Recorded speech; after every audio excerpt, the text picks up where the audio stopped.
نے اسلام کو قبول کر لیا، چند آیات ذہن سے سنی، دل کی دنیا بدل گئی۔ آج ہم پورا قرآن سن لیتے ہیں، پورا قرآن پڑھ لیتے ہیں، ہمارے اوپر کوئی اثر نہیں پڑتا۔ تو سید عطا اللہ شاہ بخاری صاحب رحمۃ اللہ علیہ ساری رات تقریر کیا کرتے تھے اور حضور صلی اللہ علیہ وسلم کی سیرت اور صورت کو بیان کرتے تھے۔ اب ہمارا یہ جو اندرون شہر ہے، جس کو لوہاری گیٹ بھی کہتے ہیں، بھاٹی گیٹ بھی کہتے ہیں، وہ پوری رات تقریر کیا کرتے تھے، پورا مجمع سناٹا طاری ہو جایا کرتا تھا اور پوری رات کو حضور کی شان کو بیان کیا کرتے تھے۔ آج میں اور آپ 1 گھنٹہ بیان کر لیں گے، 2 گھنٹہ بیان کر لیں گے حضور کی سیرت کو، لیکن وہ 4 5 گھنٹے بیان کیا کرتے تھے۔ اور 4 5 گھنٹے بیان کرنے کے بعد سید عطا اللہ شاہ بخاری صاحب فرمایا کرتے تھے، عطا اللہ شاہ بخاری تو میرے نبی کی کیا سیرت بیان کرے گا؟ عطا اللہ شاہ بخاری تو میرے نبی کی سیرت کو کتنے گھنٹے تک بیان کرے گا؟ 1 گھنٹہ بیان کرے گا، 2 گھنٹہ بیان کرے گا، 4 گھنٹے مولوی بھی تھک جائے گا۔ فرمایا کرتے تھے عطا اللہ شاہ بخاری میرے نبی کی سیرت کو بیان کرنے کے لیے اللہ نے 23 سال لگا دیے ہیں۔ قرآن 23 سال کے عرصے میں نازل ہوا، تو 23 سال تک حضور کی شان کو اللہ نے بیان کر دیا ہے، میں اور آپ کیا بیان کر سکتے ہیں؟ تو حضور علیہ الصلوۃ والسلام کی سیرت ایک ایسا سمندر ہے کہ جس کا دوسرا کنارہ کوئی نہیں ہے، جس کا دوسرا کنارہ کوئی نہیں ہے۔ اور اللہ نے عجیب انداز کے اندر میرے محبوب کی سیرت کو قرآن میں بیان فرمایا، وما ارسلناک الا رحمۃ للعالمین، میرے محبوب ہم نے آپ کو جہانوں کے لیے رحمت بنا کر بھیجا۔ دنیا کے تمام انسان، ان کی کامیابی وہ میرے محبوب کے قدموں سے وابستہ ہے۔ دنیا کے سارے انسان کامیاب ہونا چاہتے ہیں، ان کو میرے نبی کے در پہ آنا پڑے گا، میرے پیغمبر کی سیرت کو پڑھنا پڑے گا اور پیغمبر کی سیرت کو اپنانا پڑے گا۔ تو میرے محترم بزرگ اور دوستو، اتنا بڑا نبی، امام الانبیاء سید الانبیاء حضرت محمد رسول اللہ صلی اللہ علیہ وسلم ایسے دنیا میں نہیں آئے، اس کے پیچھے بڑی لمبی داستان ہے، بڑی لمبی کہانی ہے، بڑی لمبی پیچھے تاریخ ہے۔ حضور صلی اللہ علیہ وسلم سے پوچھا گیا، یا رسول اللہ صلی اللہ علیہ وسلم آپ کا دنیا میں آنے کا سبب کیا ہے؟ آپ دنیا میں کیوں آئے؟ تو آقا علیہ الصلوۃ والسلام نے فرمایا، انا دعوت ابی ابراہیم، میں اپنے جد امجد، میں اپنے دادا حضرت ابراہیم علیہ السلام کی دعاؤں کا پھل ہوں۔ انہوں نے اللہ سے مجھ سے مانگا تھا، اور ابراہیم علیہ السلام اللہ کے وہ برگزیدہ پیغمبر ہیں کہ جن کو خلیل اللہ کا لقب ملا ہے۔ پیغمبروں میں سے یہ واحد نبی ہے حضرت ابراہیم علیہ السلام۔ آدم علیہ السلام سے لے کر حضرت ابراہیم علیہ السلام تک جتنے نبی آئے، کسی نبی کی داڑھی کی سفید نہیں ہوئی، کسی نبی کی داڑھی سفید نہیں ہوئی۔ سب سے پہلے جو سفیدی کے بال وہ حضرت ابراہیم علیہ السلام کی دعا میں آئے، حضرت ابراہیم علیہ السلام کی داڑھی میں آئے ہیں۔ جب ان کی داڑھی میں بال سفید آئے تو ابراہیم علیہ السلام نے اللہ سے پوچھا کہ یا اللہ یہ کیا؟ میں نے تو یہی ہے کہ جتنے نبی آئے کسی نبی کی داڑھی سفید نہیں ہوئی، تو میری داڑھی میں سفید بال آ گئے ہیں۔ تو اللہ نے فرمایا ابراہیم یہ تیرے لیے وقار ہے، یہ تیرے لیے عزت ہے۔ تو ابراہیم علیہ السلام نے دعا کر دی، یا اللہ میری اس عزت میں، میرے اس وقار میں اور اضافہ کر دیجیے۔ تو نبیوں میں سب سے پہلے جو داڑھی سفید ہوئی ہے وہ ابراہیم علیہ السلام کی سفید ہوئی ہے، وگرنہ اس سے پہلے جتنے نبی دنیا میں آئے کسی نبی کی داڑھی سفید نہیں ہوئی۔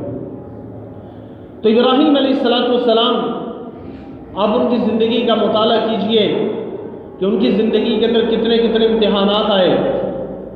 پہلا امتحان ابراہیم علیہ السلام پر یہ آیا کہ ابراہیم اپنے باپ کو دعوت توحید دیجئے، اپنے باپ کے سامنے درس توحید دیجئے۔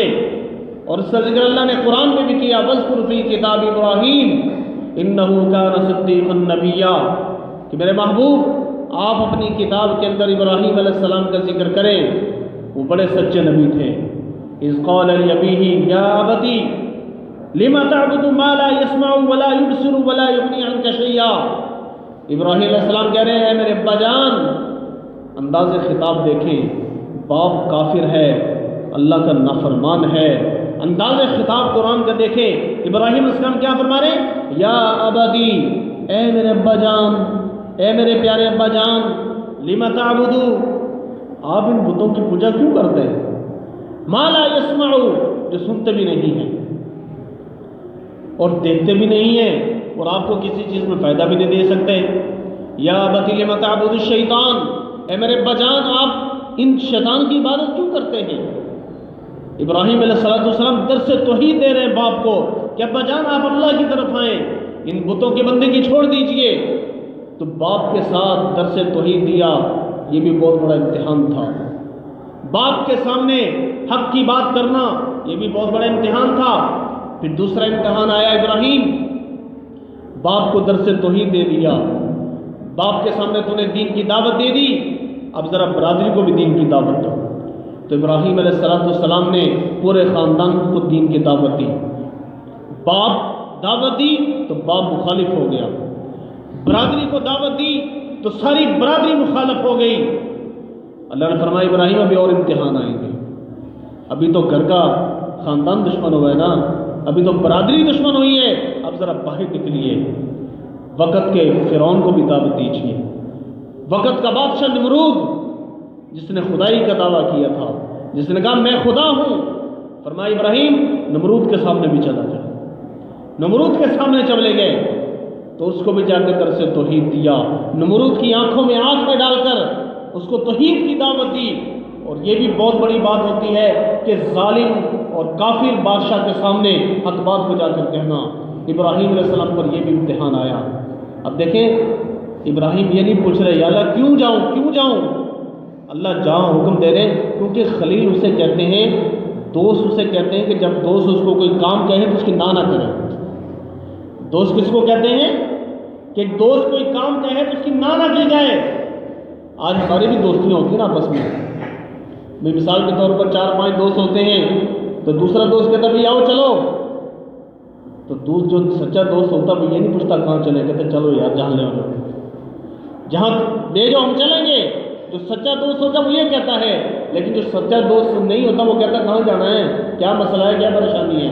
ابراہیم علیہ السلام کو خلیل اللہ کا لقب اللہ نے دیا، پوچھا ابراہیم وہاں چلے جاؤ، ابراہیم علیہ السلام چلے گئے، درس توحید دیا، وہ بھی چلے گئے، نمرود کی آنکھوں میں آنکھیں ڈال کر درس توحید دیا۔ پھر اس کے بعد واپس آ گئے تو قوم ساری ایک میلے میں چلی گئی، تو ابراہیم علیہ السلام خود خانے میں چلے گئے اور ایک ہتھوڑا پڑ دیا، کسی کا ناک توڑ دیا، کسی کا منہ توڑ دیا، کسی کو لولا کر دیا، کسی کو لنگڑا کر دیا، بتوں کی تباہی پھیر کے رکھ دی ابراہیم علیہ السلام نے۔ اور پھر وہ کلہاڑا جو بڑا پتھر تھا اس کے قبر پہ بھی رکھ دیا، گردن کے اوپر رکھ دیا۔ جب برادری میلے سے واپس آئی تو پریشانی کے عالم میں داخل ہوئی تو دیکھا کہ کسی خدا کو لولا کر دیا، کسی کو لنگڑا کر دیا، کسی کی آنکھ اڑا دی، کسی کا منہ توڑ دیا، کسی کی ناک توڑ دی، پنجابی کہتا ہے کسی نے ناسا بن کے رکھ چڑی، پوری تباہی پھیر کے رکھ دی ابراہیم علیہ السلام نے۔ قوم آئی اپنے خداؤں کا حال دیکھ کر پریشان ہو گئی، کہنے لگی یہ کس نے کیا ہے؟ تلاش کرنے پہ ابراہیم علیہ السلام کو طلب کیا گیا، یہ آپ نے کیا ہے؟ تو ابراہیم علیہ السلام فرمانے لگے بھئی دیکھو کلاڑا جس کے کمر پہ رکھا ہوا اس کو اس سے جا کر پوچھو نا، کلاڑا بڑے بت کی گردن پہ رکھا ہوا تھا، فرمایا اس سے پوچھو، اس کے کمر پہ پڑا ہوا ہے، اس کی گردن پہ کلاڑا پڑا ہوا، اس سے جا کر پوچھو اس نے یہ کیا ہوگا۔ آخر وہ بھی کہنے لگے ابراہیم تجھے پتا یہ بول نہیں سکتے، ابراہیم تجھے پتا یہ کچھ نہیں کر سکتے، فرمایا جب کچھ نہیں کر سکتے اس میں ان کی عبادت کیوں کرتے ہو؟ لیکن توحید ایسی بات ہے، اللہ کا نام ایسی چیز ہے اللہ نکلوا کے چھوڑتے ہیں۔ یہ توحید ایسی چیز ہوتی ہے کہ انسان کے منہ سے نکل کر رہتا ہے لفظ اللہ۔ فرمایا پھر جب یہ کچھ نہیں کر سکتے تو پھر اللہ کی عبادت کیوں نہیں کرتے؟ آج ہمارے جیسے کوئی بندہ بیمار ہو جائے نا، کوئی بابا بیمار ہو جائے تو کہتے ہیں اس کو فلاں ہاسپٹل میں لے جاؤ، تو بابے کو لے جایا جاتا فلاں ہاسپٹل میں، وہ جواب دیتے ہیں کبھی دوسرے ہاسپٹل میں لے جاؤ، دوسرے والے بھی جواب دیتے ہیں، تیسرے یہاں تک کہ ایک اسپیشلسٹ ہاسپٹل ہوتا ہے وہاں پر جب اس کو علاج کے لیے جایا جاتا ہے تو ہاسپٹل کے ڈاکٹر کہتے ہیں بھئی اس کو دوڑانے کی ضرورت نہیں ہے، بابا جی چند دن کا مہمان ہے، اس کو اب گھر لے جائیں، اس کو کسی ہاسپٹل میں جانے کی ضرورت نہیں، بابا جی گھر آ جائیں۔ پھر لوگ پوچھنے کے لیے آئے، ہاں جی بابا جی کا کیا حال ہے؟ اب وہ جو اتنے ہاسپٹلوں کے چکر لگا کے آ چکے ہوتے ہیں، کہتے ہیں یار وہ اللہ ہی ہے، اب اللہ ہی اس کو رکھ لے تو رکھ لے، ورنہ ہم نے ساری محنت خرچ کر دی، سارے پیسے خرچ کر دیے، سارے ہاسپٹلوں کے ہم نے چکر لگا لیے۔ تو ابراہیم علیہ السلام نے ان کے سامنے درس توحید دیا، درس توحید بتایا، قوم کو بھی دیا، اور کہنے لگے ابراہیم یہ کچھ نہیں کر سکتے، گناہ کیا ہے۔ تو قوم نے پھر پکڑ لیا ابراہیم علیہ السلام کو، اور نمرود نے آگ جلانے کو حکم دیا، بہت بڑی آگ جلائی گئی، کہ یہاں تک کہ اتنی بڑی آگ کہ اوپر سے پرندہ نہیں اڑتا ہوا جا سکتا تھا، اور پھر منجلیق کے ذریعے ابراہیم علیہ السلام کے کپڑے اتارے گئے۔ میرے محترم بزرگ اور دوستوں، خلیل اللہ کا لقب ویسے نہیں ان کو ملا، دوستی انہوں نے کر کے نبھائی۔ مجھے رات بھر کو ننگا کر کے دکھائی دن رات کی کیا کیفیت ہوگی؟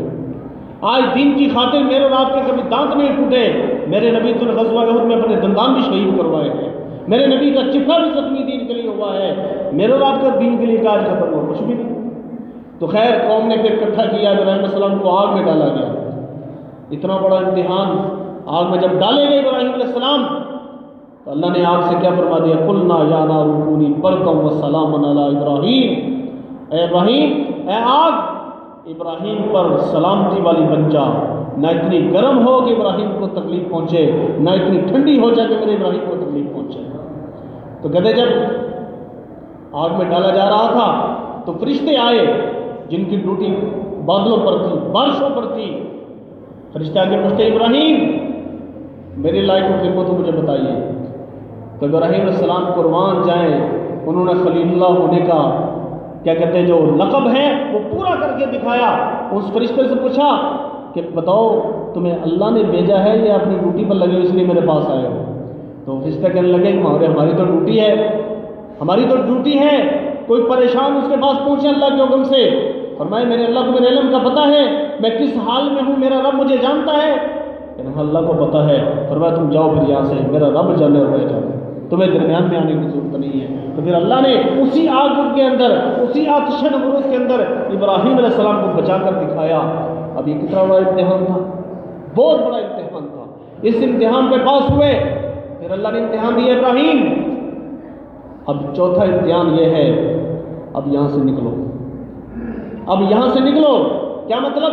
اپنا خاندان، برادری، قبیلہ، کنبہ، جائیداد، پیسہ، زمین سب کو چھوڑ کر یہاں سے ہجرت کر جاؤ۔ تو ابراہیم علیہ السلام نے ہجرت کی۔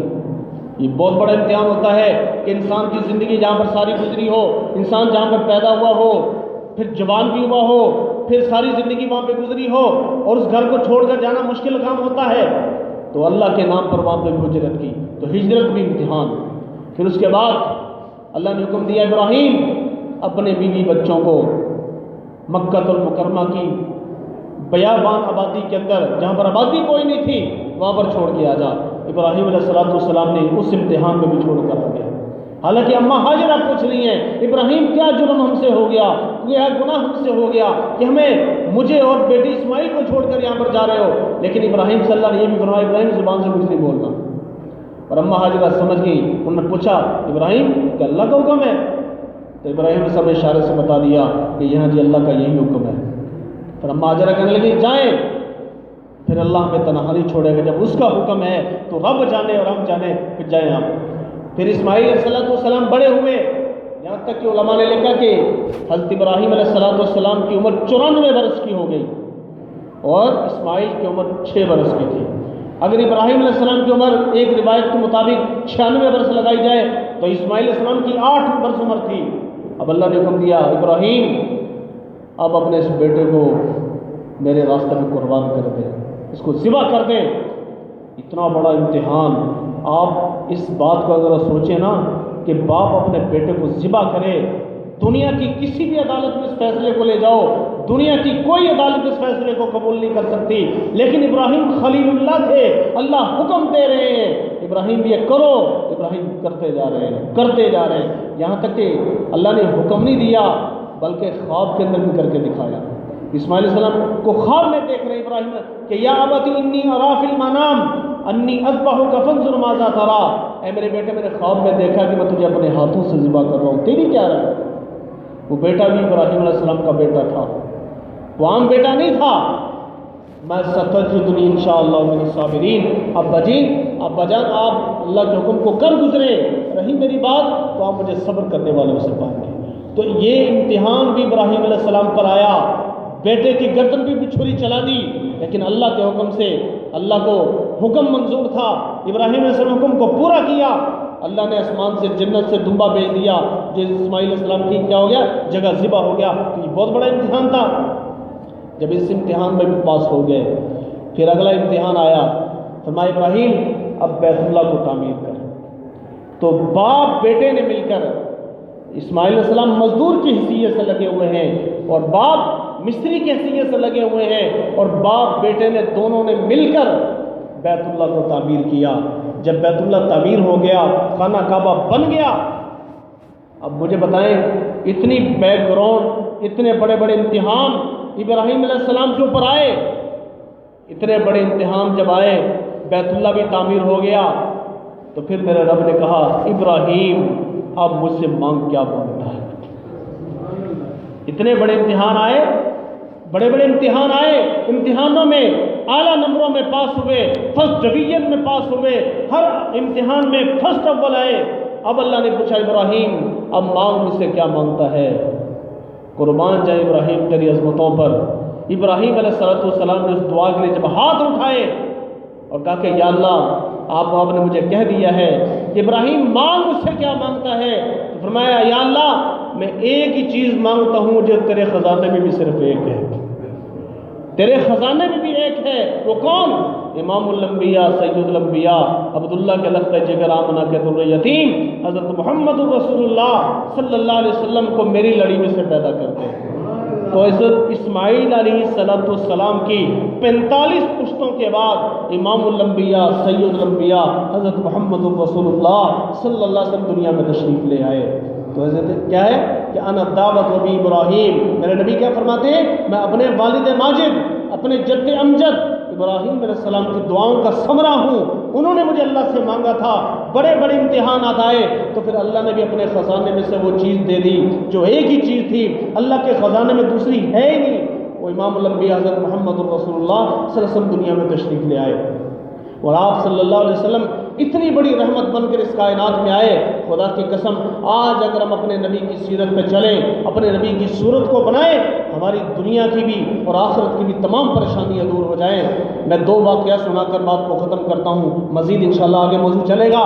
حضور صلی اللہ علیہ وسلم اس امت کے لیے رحمت للعالمین بن کر آئے، اتنی بڑی رحمت بن کر آئے کہ اگر اللہ کے نبی صلی اللہ علیہ وسلم کوئی چیز بھول بھی گئے ہیں، آقا علیہ السلام کوئی چیز بھول بھی گئے ہیں تو وہ بھول جانا بھی اس امت کے لیے رحمت بن گیا ہے۔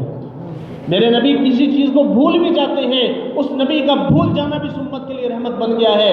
روایتوں میں آتا ہے کہ ایک مرتبہ اللہ کے نبی صلی اللہ علیہ وسلم نے ظہر کی نماز تھی یا عصر کی نماز تھی، صحابہ کو نماز پڑھائی۔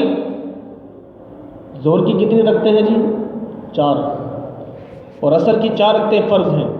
تو میرے نبی نے صحابہ کو جب نماز پڑھائی تو 2 رکعت نماز پڑھا کر حضور صلی اللہ علیہ وسلم نے سلام پھیر دیا، سلام پھیر کر باہر تشریف لے آئے۔ اب صحابہ کرام کے اندر اتنا ادب تھا، ہمارے جیسے ہوتا ہے نا یہاں پر اگر میں جمعے کی 3 رکعتیں پڑھاؤں پورا محلہ میرے خلاف اکٹھا ہو جائے گا، مولوی صاحب تجھے کم غلط کر چھڑا، جمعے کی 2 رکعتیں فرض ہیں۔ صحابہ کا ادب دیکھیں، کسی صحابی نے اٹھ کر یہ نہیں کہا فوراً کہ یا رسول اللہ صلی اللہ علیہ وسلم 2 رکعتیں پڑھی گئی ہیں۔ ادب دیکھیں صحابہ کا، حضور صلی اللہ علیہ وسلم کا ادب سیکھنا چاہتے ہو تو صحابہ کے قدموں میں آنا پڑے گا، صحابہ کی زندگی کا مطالعہ کرنا پڑے گا۔ صحابہ نے بتایا ہے حضور کا یوں ادب کیا جاتا ہے۔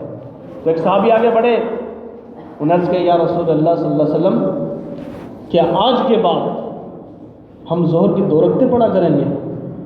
یہ نہیں کہا کہ حضور آپ نے 2 پڑھائی ہیں، کیا کہا کہ یا رسول اللہ صلی اللہ علیہ وسلم کیا آج کے بعد ہم ظہر کی یا عصر کی 2 رکعتیں پڑھا کریں گے؟ تو اللہ کے نبی سے فرمایا نہیں، عصر کی تو 4 ہی رکعتیں ہیں، ظہر کی بھی 4 رکعتیں ہیں۔ تو پھر اس وقت صحابہ نے عرض کیا یا رسول اللہ صلی اللہ علیہ وسلم آج 2 پڑھی گئی ہیں، آج 2 پڑھی گئی ہیں۔ تو میرے نبی نے فرمایا کہ میں 2 رکعت پڑھا کر بھولا نہیں، مجھے بھلا دیا گیا ہے۔ میں بھولا نہیں، مجھے بھلا دیا گیا ہے۔ اس لیے بلایا گیا ہے کہ تاکہ میری امت کا کوئی بندہ نمازی نماز پڑھے اور اس کو نماز کے اندر کوئی مسئلہ پیش آ جائے، نماز کے اندر کوئی غلطی ہو جائے، تو سجدہ سہو کے مسئلے کو آسان کرنے کے لیے اللہ نے مجھے بلا دیا تھا۔ آج کسی سے نمازی سے غلطی ہو جائے، نماز میں آپ کو پتہ ہے سجدہ سہو کر لیا جاتا ہے، سلام پھیر کے ایک طرف 2 سجدے کیے جاتے ہیں، نماز کی کمی کیا ہو جاتی ہے؟ پوری ہو جاتی ہے۔ فرمایا میں بھولا نہیں، مجھے بھلا دیا گیا ہے تاکہ میری امت پر سجدہ سہو کا مسئلہ آسان ہو جائے۔ تو اندازہ لگا لیجئے کہ جس نبی کا بھول جانا اس امت کے لیے رحمت بن گیا، اس نبی کا یاد رکھنا اس امت کے لیے کتنی بڑی رحمت ہوگی۔ ایک اور واقعہ سناتا ہوں۔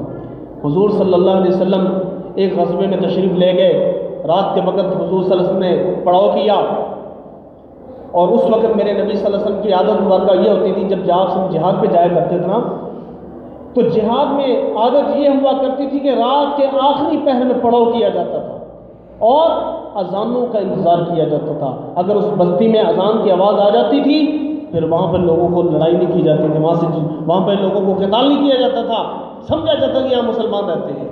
تو جب آپ صلی اللہ علیہ وسلم نے آخری رات میں پڑاؤ کیا تو میرے نبی صلی اللہ علیہ وسلم فرمایا، بلال کو طلب کیا، فرمایا بلال ہم ذرا آرام کرنے لگے ہیں، ہم ذرا سونے لگے ہیں، تیری ڈیوٹی ہے کہ تو نے فجر کی اذان بھی دینی ہے اور نماز کے لیے بھی جگانا ہے۔ تو بلال حبشی یہی میرے نبی کے مؤذن تھے، سفر میں بھی اور حضر میں بھی، جب ہوتے تھے آپ ان کے پاس یہی اذان دیا کرتے تھے۔ تو بلال حبشی رضی اللہ تعالیٰ نے عرض کیا، یا رسول اللہ صلی اللہ علیہ وسلم انشاءاللہ میں آپ کو اذان بھی دوں گا اور آپ کو نماز کے لیے بھی جگاؤں گا۔ اب سارے صحابہ سو گئے، حضور صلی اللہ علیہ وسلم ان کو بھی نیند آ گئی، بلال حبشی نے ایک جگہ ٹیک لگائی، ان کو بھی نیند آ گئی، یہاں تک کہ صبح صادق طلوع ہو گئی، تہجد کا وقت بھی گزر گیا، اذان فجر اس کا بھی وقت گزر گیا، یہاں تک کہ سورج نکل آیا۔